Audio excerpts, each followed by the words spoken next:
할렐루야 샬롬하고 우리 함께 인사합니다. 할렐루야 샬롬 샬롬 샬롬 샬롬 샬롬 샬롬 샬롬. 하나님 사랑합니다. 여러분 주 안에서 사랑합니다. 예, 제자들을 위해서 중보 기도하신 예수님, 오늘 두 번째 말씀입니다. 요한복음 17장 12절에서 19절 말씀 우리 함께 모두 합독했죠. 예수님의 중보 기도에 처음 모였어요. 누구를 위해서? 자기 자신을 위해서. 왜냐하면 내가 충만해야, 그죠? 남에게 나눠줄 수가 있기 때문에, 내가 일단 튼튼해야 남의 짐을 들어줄 수 있기 때문에, 내가 가진 게 많아야 남을 베풀어 줄 수 있기 때문이죠. 그 기도의 내용은 힘들고 어려운 고통의 십자가를 어떻게 해달라고, 피하지 말고 잘 감당하게 해달라고.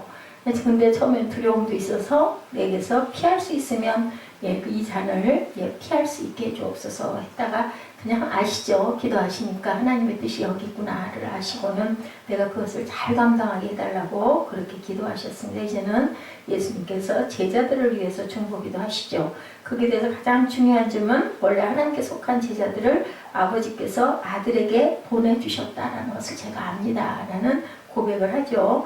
우리 제자라고 하면 훈련을 시키거나 전문 지식을 전수하는 것으로 생각하는 경향이 있는데, 예수께서 제자는 무슨 대상이었었어요?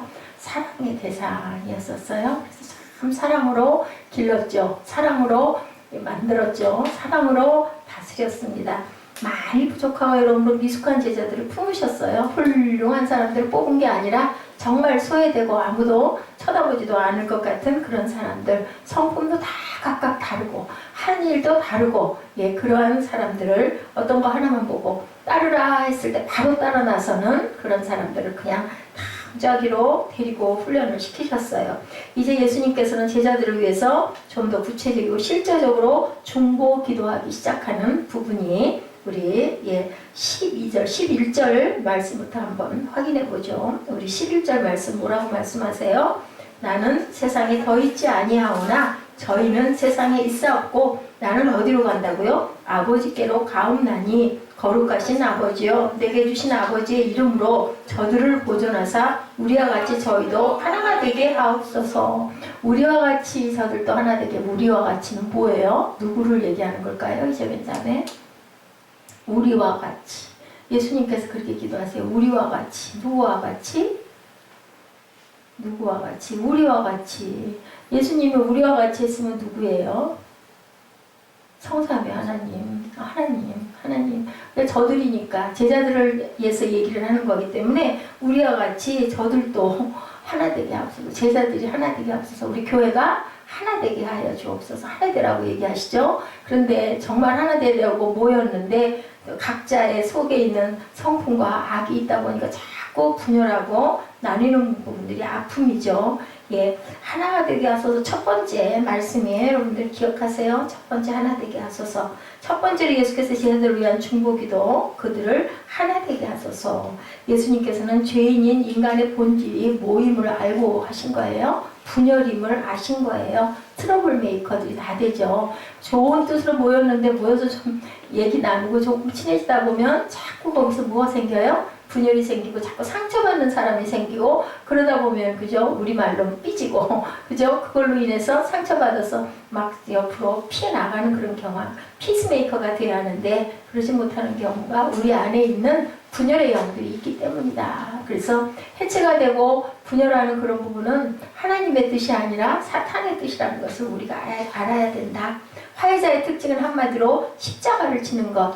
아멘. 예수님께서도 하나님과 인간을 뭐 하시기 위해서? 화해시키시기 위해서 십자가를 졌는데요. 사람도 그때 하나가 되고 화합하려면 내가 십자가를 져야 된다는 거죠. 내 희생이 있어야 그곳이 평안해지고 따뜻해질 수 있다는 것을 우리가 알아야 된다. 12절 말씀이죠. 화해자로서 치러야 할 대가는 반드시 십자가를 져야 된다. 12절이죠. 내가 저희와 함께 있을 때 내게 주신 아버지의 이름으로 저희를 보존하와 지키었나이다. 내가 뭘 져서? 십자가를 져서 저들을 보존하고 지켰다.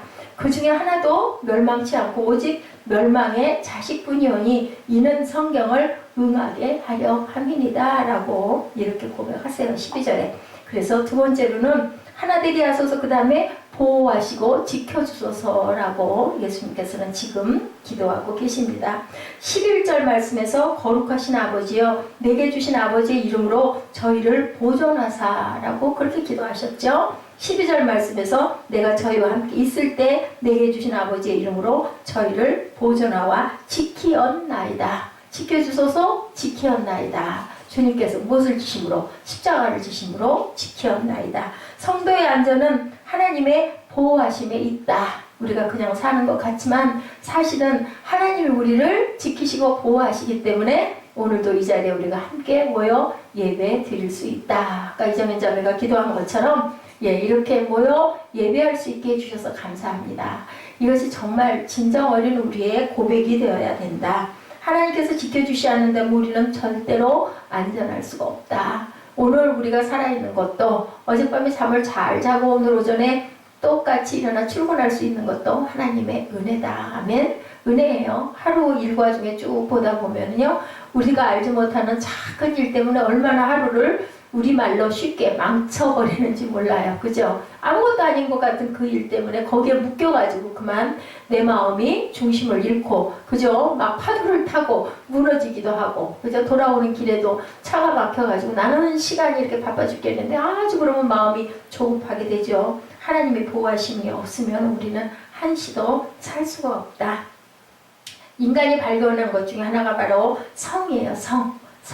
그죠? 인간은 자신을 지키기 위해서 스스로 성을 쌓는데 바벨탑, 단단한 성을 쌓죠. 쌓다 보면 저절로 누구와 타인들과 단절하게 되는 그러한 성을 쌓게 된다는 거예요.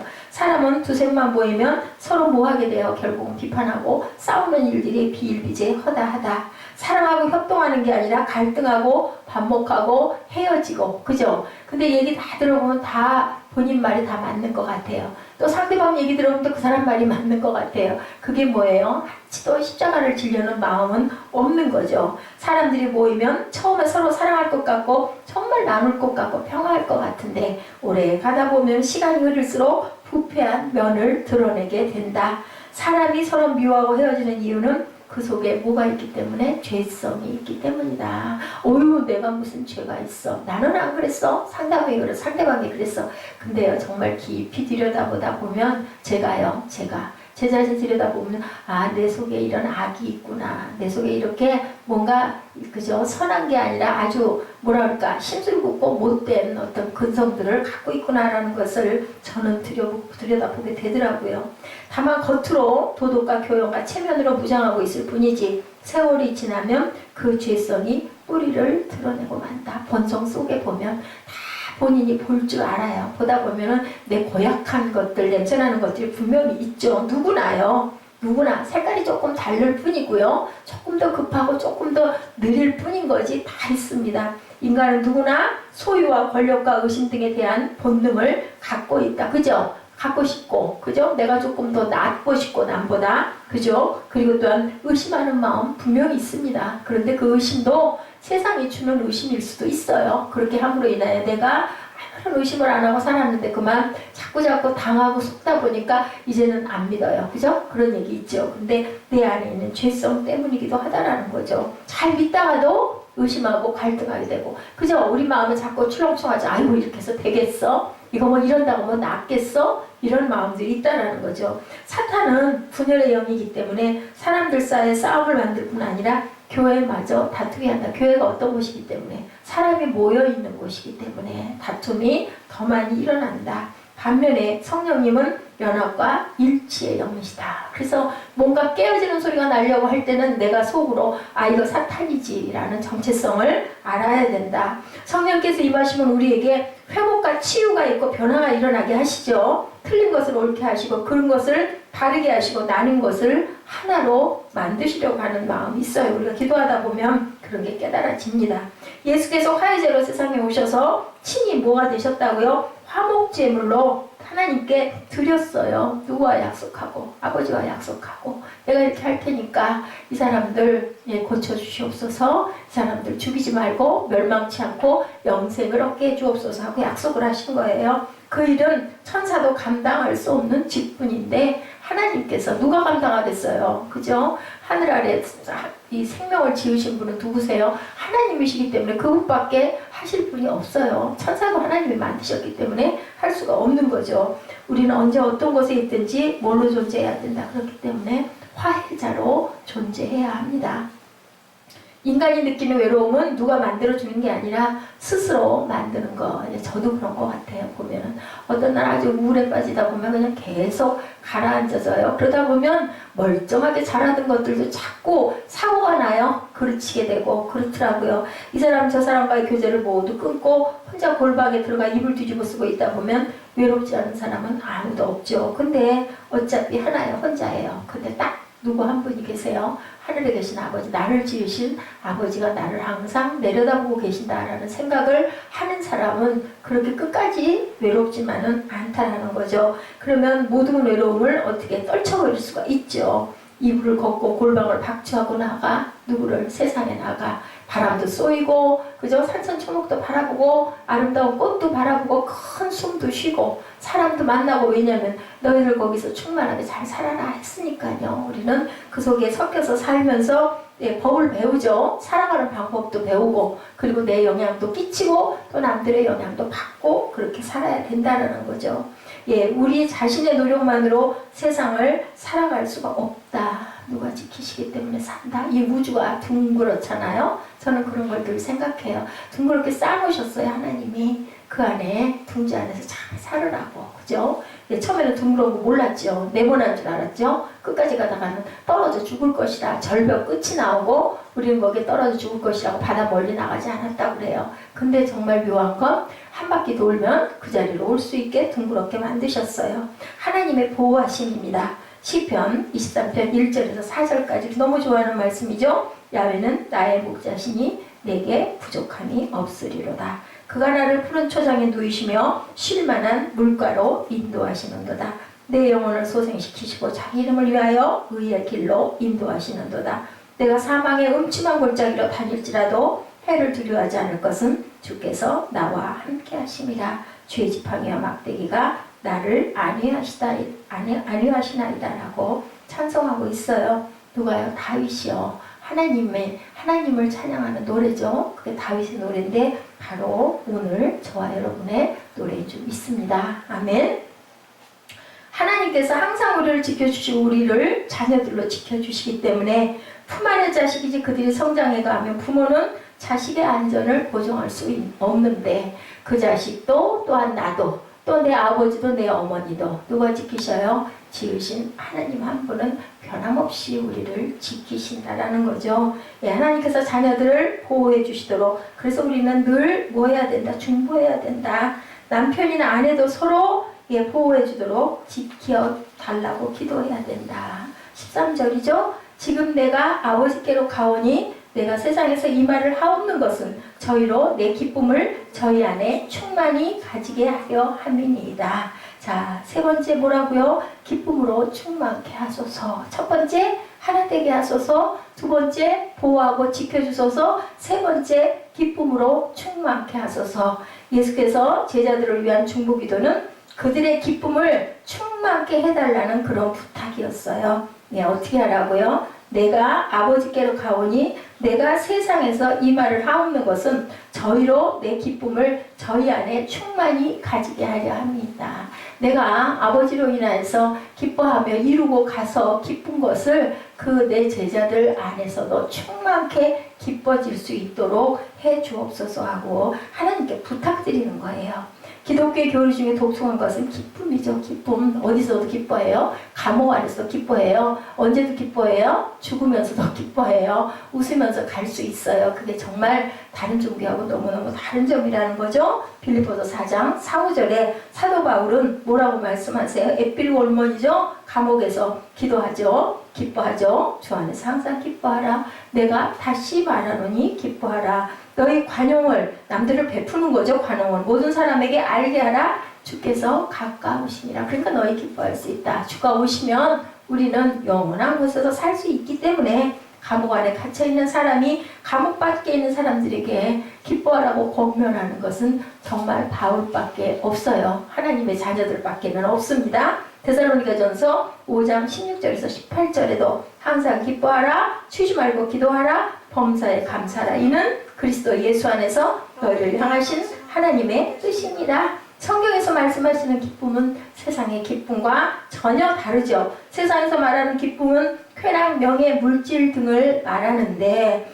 집 한 채 샀다고, 좋은 자동차를 구입했다고, 원하는 옷을 내가 샀다고 기뻐하는데, 현자매 옷 사고 나서 기쁜데 그 기쁨이 얼마나 가든가요? 그죠? 조금 입고 나면, 그죠? 하루 이틀, 그죠? 일주일, 정말 너무 내가 너무너무 입고 싶어서 오래오래 돈을 모아가지고 값비싸게 산 옷들은 그죠? 한 일주일, 한 계절 정도 볼 때 막 흐뭇하고. 근데 그게 또 내년 되면 또 새로운 것들에 대하여 눈을 돌아가게 됩니다. 이렇기 때문에 세상 것은 영원한 기쁨은 없는데, 하늘나라의 기쁨은, 성경에서 말씀하시는 기쁨은 천국 거듭남 부활. 이거는 어떤 기쁨이에요? 영원히 아무리 생각해봐도, 정말 아무리 생각해도 실감이 나지 않을 정도로 내가 영원히 산대, 천국이 있대, 이런 생각하면 우리는 정말 기뻐하지 않을 수가 없죠. 이거는 사라지는 기쁨이 아니고 점점 커지는 기쁨. 왜 점점 커질까요? 내가 나이가 먹어감에 따라서, 내가 뭔가를 세상에서 알고 깨우쳐감에 따라서, 어떤 것을, 잘 안 되는 것을 깨우쳐감에 따라서, 하나님밖에 안 계셔. 뭐 한다고 그래요? 철든다고 그러죠? 철들자 망령난다라는 얘기가 있어요. 딱 저를 두고 하시는 말씀 같아요. 뭔가 좀 알고 나니까 정말 안 되는 게 너무 많고, 너무 힘들고 너무 아픈 게 너무 많고, 근데 딱 내가 의지할 수 있는 것은 사람은 절대 아니에요. 아무리 나에게 잘해줬던 사람도, 입에 혀같이 잘해줬던 사람도 변해요. 내가 막 흥황하지 않으면, 내가 대단해지지 않으면요, 다 별 볼 일 없이 바라봐지는 게 하나님이 만드신 사람의 눈이 그런 것 같아요.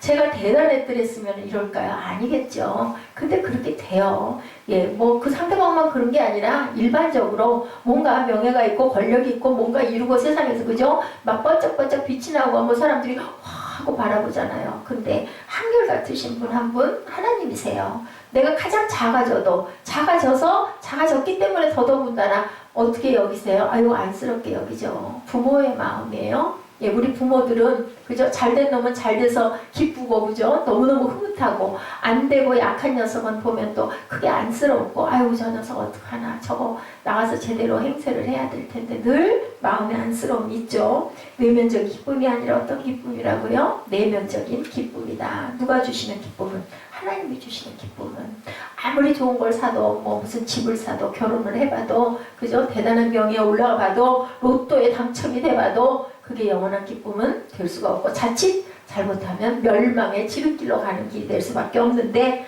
어느 누구도 빼앗을 수 없는 기쁨, 하나님이 주시는 기쁨이다. 세상에 어떤 것으로도 대신할 수 없는 기쁨이다. 세상에 어떤 불행이나 슬픔도 능히 이겨낼 수 있는 기쁨이다. 14, 15절에 말씀하고 계세요. 내가 아버지의 말씀을 저희에게 주었사오매 세상이 저희를 미워하였사오니 이는 내가 세상에 속하지 아니함 같이 저희도 세상에 속하지 아니함을 인함이니이다. 내가 비옵는 것은 저희를 세상에서 데려가시기를 위함이 아니요 오직 악에 빠지지 않게 보존하기를 위함이니이다. 뭐라고? 네 번째, 악에 빠지지 않게 하소서.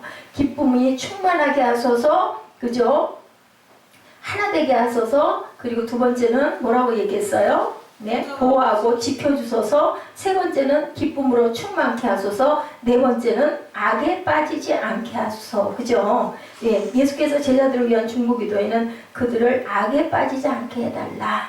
데려가기를 위함이 아니고 오직 악에 빠지지 않게 잘 있도록, 내가 올 때까지 저 녀석들이 잘못돼 악에 빠져가지고 악의 구렁텅이에 빠져서 헤어나지 못하지 않도록 잘 하나님 좀 보호해 주시옵소서 하고 기도하는 거예요. 예수께서 가르쳐 주신 주기도면에서 뭐라고 그래요? 우리를 시험에 들지 말게 하옵시고 다만 뭐해서? 악에서 구하옵소서. 악에 빠지지 않게 해주옵소서라고 기도하는 거죠. 주님께서 다시 오셔서 마지막 심판을 행하실 때까지 사탄을 제한적으로 활동하기 때문에 악은 항상 존재하는데 그들을 좀 묶어주시고 저들을 보호하시고 지켜주옵소서라고 기도합니다. 내가 십자가에서 사탄을 완전히 패배시켰으나 다시 와서 마지막 심판을 행할 때까지 믿는 자들을 보호해 주옵소서. 시험에 들지 않게 해달라는 기도는 내면적인 말을 하는 것이고, 악에서 보호해달라는 기도는 외면적인 그런 면을 말씀하는 거죠.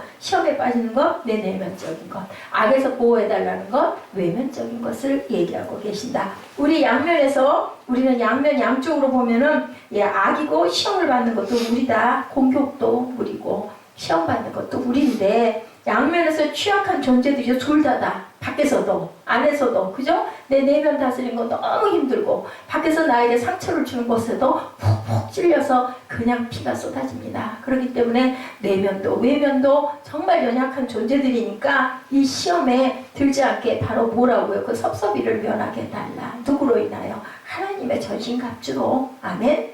교회에서 봉사하고 사역할 때 괜히 섭섭한 감정 느끼게 돼요. 저도 그런 거 해봤어요. 해보다 보면 뭐 좀 알아주고 좀 이렇게 칭찬도 좀 해주고, 좀 내가 반짝반짝 닦아놨으니까 보고 하고 놀래도 좀 주고, 어린 때 얘기입니다. 막 그랬으면 좋겠는데요. 전혀 그러지 않을 때 나도 모르게 사람이다 보니까요, 힘들고 지치고, 그죠? 그리고 좀 주저앉고 싶을 때가 있다라는 거죠. 나도 모르게 사람과 물질과 상황으로 인해서 우리가 시험에 자주 빠집니다. 자신이 스스로 만들기도 하고 다른 사람으로 인하여 일어나기도 한다. 아멘. 우리는 항상 그런 시험에 들지 않도록 조심해야 되고, 내 힘으로 안 될 때 아버지여 내 마음을 다스려 주옵소서, 지켜주시옵소서, 능력을 주시옵소서 하고 기도해야 되겠죠. 지금도 사탄은 믿는 자들을 집어삼키려고 모처럼요 우는 사자와 같이, 그죠? 그 때를 살피고 돌아다니죠. 우리는 은혜를 받고 기뻐하며 뭐하는 순간, 돌아서는 순간, 되게 은혜 받고 집에 가면 집에 가서 부부싸움 한대요. 보면은 정말 신기하다 그래요. 정말 신기하다고. 교회에서 막 은혜 받아서 기뻐가지고 엉엉 울고 막 하나님 찾고 하고 집에 가면은 아이들로 인해서, 남편으로 인해서 시험 들어가지고 그냥 그 은혜 어디가 다 쏟아 엎으죠. 막 혈기 내고 화내고, 그죠? 입에서 좋지 않은 말이 나가고 인상을 쓰게 되고. 자, 뭐하는 순간 마귀가 기다리고 있는 거예요. 그 은혜 쏟게 하려고. 예배 중에 충만했던 은혜를 주차장에서 다 쏟기도 한다. 시험은 가까운 사람들에 의해서 비롯된다. 아무 관계없는 사람한테 시험 드는 일은 없어요. 뭔가 기대치가 있고, 그죠? 뭔가 좀 온정을 받고 싶은 사람들이 그러지 못할 때 우리가 시험에 든다. 보이지 않는 곳에서 우리의 심장을 향해 누가, 사단이, 마귀가, 뿔 달린 마귀가 아닌, 그죠? 보기 좋은데 이웃이 그냥 화살을 쏴대는 거죠. 그럼 뭐 그냥 금방 무너져요. 자, 은혜가 있으면, 은혜가 충만하면 전신갑주를 온전하게 입으면 아닐 텐데 그러지를 못해가지고 결국 무너지죠. 16절에서 19절까지의 말씀입니다. 내가 세상에 속하지 아니한 같이 저희도 세상에 속하지 아니하였삼나이다. 저희를 뭘로 거룩하게? 진리로 거룩하게 하옵소서. 다섯 번째는 진리로 거룩하게 하옵소서. 그죠? 시험에 빠지지 않게 악에서 지켜주시고, 그리고 이제 마지막 다섯 번째로는 거룩하게 하옵소서. 제자들을 위한 예수님의 중보기도에서 최고는 바로 뭐예요? 거룩이죠. 결국 우리가 이루고 가야 되는 게 거룩입니다. 저희로 진리를 거룩하게 하옵소서. 아버지의 말씀은 진리이니다 합니다. 동서고금을 막론하고 영원히 변치 않은 진리는 오직 하나님의 말씀뿐입니다. 아멘. 네, 성경 말씀은 모든 것들의 기준이고 근본이죠. 세상에 진리가 있기 때문에 무엇도 있어요. 비진리가 있어요. 진짜가 있기 때문에 가짜도 있는 거예요. 진품이 있기 때문에 짝퉁도 있는 거예요. 그죠? 진품이 없다면 짝퉁은 있지를 않아요. 존재할 수가 없어요. 모든 사물이나 현상에 대해서 무엇이 옳고 그른지에 대한 기준을 갖고 있어야 되는데, 곧 하나님의 말씀이 절대 진리이며 기준이어야 한다. 영원 불멸한 말씀이기 때문에. 근데 현대 와서는 그 기준을 갖지 않겠다고 드러난 게 포스트 모더니즘이죠. 나 뭐 이거 해 저거 해 너무 싫어, 내가 알아서 할 거야, 내가 좋은 것을 하면 그만이지 왜 내가 거기에 맞춰야 돼, 이런 아주 반발이 엄청나게 일어나고 있죠. 특히 절대 기준이 되시는 하나님의 진리 말씀은 영원히 존재하는 것임에도 불구하고 지금 거기에 반발하는 세력들이 너무 크다. 예수께서는 하나님의 진리의 말씀으로 제자들을 거룩하게 해달라고 간구하시지요. 우리가 거룩해진다는 것은 본질적으로 하나님의 말씀으로 거룩해져야 된다. 내가 그냥 거룩해질 수는 없어요. 인간의 이념과 사상과 훈련과 교육 등으로 결코 거룩해질 수 없다. 조금 닦일 수는 있겠지만 하나님의 이름과 속성은 곧 거룩이다. 거룩보다 더 높은 목표는 없다. 하나님 뭐라고 그러세요? 내가 거룩하니 너희도 거룩하라 라고 말씀하시죠. 즉 하나님의 거룩과 인간의 순결이다. 현대인의 특징은 순결을 잃어버리고 양심의 갈등도 제대로 느끼지 않고, 갈등 느끼는 사람은 그래도 그나마 좋고 구제될 수 있는 구석이 있어요. 근데 그것도 없어요. 그냥 합리화하는 거죠. 이 정도쯤이야 뭐 하는 거죠. 예, 내가 가진 것만 있으면 되지 이러죠. 자, 거룩의 결과는 순결. 순결에 세 가지가 있다고 하죠. 하나는 뭘까요? 여러분들 우리 뭐가 있어요? 걸어다니는 몸, 그죠? 육체적인 순결. 그 다음에 몸이 있으면 뭐가 있어요? 네, 뭐가 있어요? 정신적인, 예, 내면의 양심적인 순결이 있어요, 그죠? 몸이 있고 안에 내면의 순결이 있고, 그 다음에는 뭘까요? 영적인 순결. 세 가지를 가지고 있어야 된다. 네, 공산주의는 어때요? 거짓말의 집단이라고 그러죠. 해놓고도 전혀 거기에 양심에 가책이 없는 게, 저는 어렸을 때 공산주의 하면은요, 막 머리에다가 뿔 달린 시뻘건 그런 그 사람도 좀 다른 줄 알았어요. 하여튼 포스터를 많이 그렸거든요, 그때는. 그러면 그냥 아주 빨갱이 해가지고 새빨갛게 칠해놨었어요. 그게 예, 공산주의라고 얘기를 했죠. 방금 한 말을 그 자리에서 뒤집으면서도 인민을 위한 것이다라고 하죠. 김일성이 지금도 뭐하고 있다고요? 미라처럼 탁 해가지고 만들어서 무덤에 안치해서 썩지 않도록 약품을 항상 뭐 6개월에 한 번씩 갈아 넣는다고 합니다. 근데 그 사람이 자기들에게는 김일성 아버지다. 아버지가 나를 낳으시고 먹이신다라고 그렇게 생각을 한다고 합니다. 이게 바로 뭘까요? 거짓의 영이죠. 어떻게 사람이 사람을 낳아가지고 영원히 살 수 있는 존재는 세상에 없습니다. 신형사회와 불신사회의 차이는 정신적으로도 도덕적으로도 순결하냐 불결하냐의 상태를 말하는 것이다. 셋째, 영적 순결이죠. 우상을 숭배하지 않음을 말하고 있습니다. 육체적인 순결, 정신적인 순결, 그 다음에는 영적인 순결. 우리 사회에서 순결 서약운동은 대학생들이 하는 게 아니라 어른들이 해야 된다. 거룩은 곧 순결로 돌아오죠. 인간이 정신적으로나 도덕적으로나 순결할 때 허무와 외로움에서 벗어날 수 있다는 것. 달리 말해서 인생에서 허무함과 외로움을 느낀다는 것은 순결함을 잃어버렸다는 것이다라는 것을 우리가 알아야 된다. 인간은 영원히 깨끗하고 거짓을 행하지 않으며 성적으로 타락하지 않았을 때 가장 인간다운 순결을 이룰 수 있고 거룩을 이룰 수 있다라는 겁니다. 인간은 본질상 모기 때문에, 죄인이기 때문에 스스로는 절대로 거룩해질 수가 없어요. 거기다 뭐가 입어져야, 하나님의 덧입음이 있어야 우리가 거룩해질 수가 있다. 왜냐하면 사람 인체로 있으면 쑥쑥 뭐가 들어와요? 칼이 들어와요. 무슨 칼이? 사단의 칼이. 그래서 성령 충만하면 절대로 사단에게 넘어지지 않는데, 그렇지 못하기 때문에 연약하기 때문에 그저 누가 조금만 비방을 해도, 누가 조금만 눈만 흘겨도 상처를 받는다. 그러니까 내가 상처를 받으면 아, 나는 충만치가 못하구나. 아, 나는 너무 약하구나. 나는 믿음도 너무 여리고 약하구나 라고 스스로가 알아야 된다는 거죠. 예, 예수께서는 인간의 죄 문제를 해결하시기 위해서 어디서 십자가에서 피 흘리고 희생제물이 되셨어요. 인간은 누구로 인하여 거룩할 수 있다? 예수 그리스도 이름으로 인하여 의롭다 칭함을 받은 거예요. 아버지께서 아들을 세상에 보내신 것 같이 예수께서 제자들을 세상에 보내신다고 말씀하죠. 뭐 한다고? 파송한다고 그러죠. 가서 내 증인이 어디까지? 땅 끝까지 내라. 그래서 제가 오늘 그 보내는 것에 대한 찬양을 몇 곡 골라서 같이 했습니다. 파송은 거룩과 관계되는 일이다. 거룩하지 않은 사람이 파송을 받게 되면 어떻게 돼요? 갈등이 많아지죠. 그것을 잘 우리가 그것을 감당하지를 못합니다.